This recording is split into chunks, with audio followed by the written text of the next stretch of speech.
பாகிஸ்தான் மேற்கொண்ட தாக்குதல் முயற்சிகள் அதை இந்தியா எப்படி முறியடித்தது, என்னென்ன முயற்சிகள் மேற்கொள்ளப்பட்டது என்பது தொடர்பான விரிவான விளக்கத்தை தற்போது வெளியுறவுத்துறை செயலாளர் விக்ரம் மிஸ்ரி மற்றும் கர்னல் சோஃபியா குரேஷி மற்றும் விங் கமாண்டர் வியோமிகா சிங் ஆகியோர் தற்போது செய்தியாளர்கள் சந்திப்பில் விளக்கம் அளித்திருக்கிறார்கள். எந்தெந்த பகுதிகளில் இலக்கு வைத்து ட்ரோன்கள் மூலமாக தாக்குதல் நடத்த முயற்சிக்கப்பட்டது, அது எவ்வாறு முறியடிக்கப்பட்டது, துருக்கியில் தயாரிக்கப்பட்ட ட்ரோன்களை பாகிஸ்தான் பயன்படுத்தி இருப்பதும் அதனுடைய பாகங்கள் தற்போது ஆய்வுக்கு உட்படுத்தப்பட்டிருப்பதாகவும் கூறப்பட்டிருக்கிறது. கூடுதல் விவரங்களோடு இணைகிறார் டெல்லி செய்தியாளர் சுசித்ரா. இந்த செய்தியாளர் சந்திப்பிலிருந்து நமக்கு கிடைத்திருக்கக்கூடிய முக்கியமான தகவல் என்பது என்ன?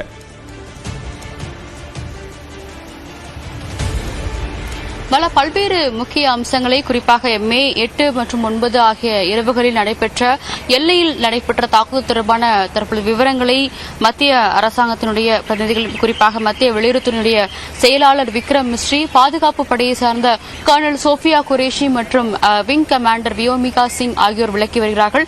இந்த செய்தியாளர் சந்திப்பில் பொழுது அவர்கள் மிக முக்கியமாக போர் நிறுத்த ஒப்பந்தங்களை அனைத்தையுமே மீறி பாகிஸ்தான் இந்த தாக்குதலில் ஈடுபட்டுள்ளது என்ற ஒரு விளக்கத்தை அதிகாரிகள் தெரிவித்திருக்கிறார். குறிப்பாக 36 இடங்களை, இந்தியாவினுடைய எல்லைப் பகுதியில் இருக்கக்கூடிய 36 இடங்களை இலக்காக கொண்டு பாகிஸ்தானுடைய ராணுவம் நேற்றைய அந்த நள்ளிரவு தாக்குதலை நடத்தியதாகவும் தற்பொழுது கர்னல் சோஃபியா குரேஷி தற்பொழுது செய்தியாளர்கள் சந்தித்த பொழுது அவர் தெரிவித்திருக்கிறார். அது மட்டுமல்லாமல் சுமார் 300 முதல் 400 ட்ரோன்கள் வரை நேற்று இரவு நடைபெற்ற தாக்குதலில் பாகிஸ்தான் தரப்பிலிருந்து இந்தியாவை நோக்கி வந்தது எனவும் அதற்கு தகுந்த பதிலடி என்பது இந்தியாவின் சார்பாக வழங்கப்பட்டுள்ளது என்ற ஒரு விளக்கத்தையும் தற்பொழுது பேசிய கர்னல் சோஃபியா குரேஷி தெரிவித்துள்ளது மிக முக்கியமாக பார்க்கப்படுகிறது. இந்த ட்ரோன்கள் என்பது துருக்கி நாட்டில் தயாரிக்கப்பட்ட ஆஷிர்காட் சோன்கார் என்ற வகையினுடைய ட்ரோன்களாக முதற்கட்ட அந்த ஒரு விசாரணையில் கண்டறியப்பட்டுள்ளதாகவும் கூடுதல் சோதனைகள் என்பது அந்த ட்ரோன்கள் மீது நடத்தப்பட்டு வருகிறது என்ற ஒரு தகவலையும் அதிகாரிகள் தெரிவித்திருக்கிறார்கள். டெல்லியினுடைய ஜவஹர்லால் நேரு பவனில் நடைபெற்று வரும் செய்தியாளர் சந்திப்பில் பல்வேறு முக்கிய தகவல்களை அதிகாரிகள் தெரிவித்து வரும் நிலையில்தான் தற்பொழுது துருக்கி நாட்டில் தயாரிக்கப்பட்ட ட்ரோன்கள் மூலமாக இந்தியா மீதான ஒரு தாக்குதலை பாகிஸ்தான் நடத்தியுள்ளது என்ற ஒரு தகவலை அதிகாரிகள் தெரிவித்திருக்கிறார்கள்.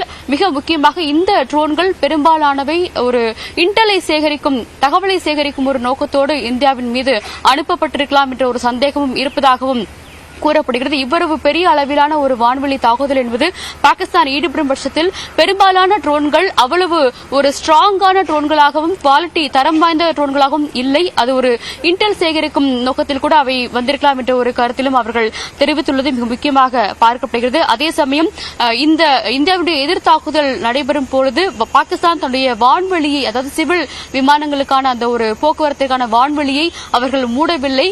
அந்த சிவில் விமான போக்குவரத்துடைய வழி ஒரு ஷீல்டு போல பயன்படுத்திக் கொண்டு இந்த தாக்குதலில் பாகிஸ்தான் நேற்று ஈடுபட்டது என்ற ஒரு தகவலையும் கர்னல் சோஃபியா குரேஷி தற்பொழுது பேசிய பொழுது தெரிவித்திருக்கிறார். மத்திய வெளியுறவுத்துறை செயலாளர் விக்ரம் மிஸ்ரியும் பல்வேறு தகவல்களை நேற்றைய தாக்குதல் தொடர்பாக தற்பொழுது தெரிவித்துள்ளதையும் நாம் நேரலையில் பார்த்தோம். மிக முக்கியமாக பாகிஸ்தானுடைய இந்த தாக்குதல் என்பது வரம்பு மீறிய செயலாகவும் பார்க்கப்படுகிறது. தீவிரவாதத்திற்கு ஆதரவாக அந்நாடு செயல்பட்டு வரும் நிலையில் போலியான தகவல்களை இந்தியாவிற்கு எதிராக திருப்பிவிட பார்க்கிறது என்ற ஒரு குற்றச்சாட்டையும் விக்ரம் மிஸ்ரி அவர்கள் பேசும் பொழுது மிக முக்கியமாக தெரிவித்தார். குறிப்பாக மத நிலையங்கள், குருத்வாராக்கள். நன்றி சுசித்ரா. தற்போதைய தகவல்களுக்கு நம்ம விருந்தினர்களிடம் நிறைவு கருத்தை பெறலாம்.